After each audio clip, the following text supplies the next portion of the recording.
28 साल पहले पाकिस्तान एक एटमी शक्ल की सूरत में सामने आया।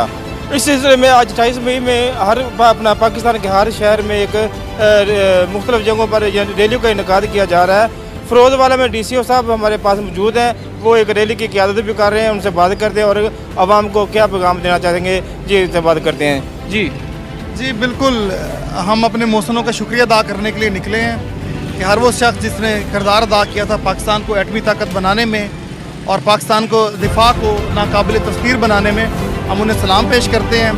साथ साथ हम अक़वाम आलम को भी ये पैगाम देते हैं कि पाकिस्तान किसी भी भारतीय जंगी जारियत का मुँह तोड़ जवाब देने के काबिल है और हमेशा देता रहेगा। जैसे आपने अभी मारते हक में देखा कि पाकिस्तान जो है उसने दुश्मन के जो अज़ाइम थे उनको खाक में मिलाया और एक बार फिर इस खित्ते में अपनी दिफाई बहादुरी का मुजाहिरा किया।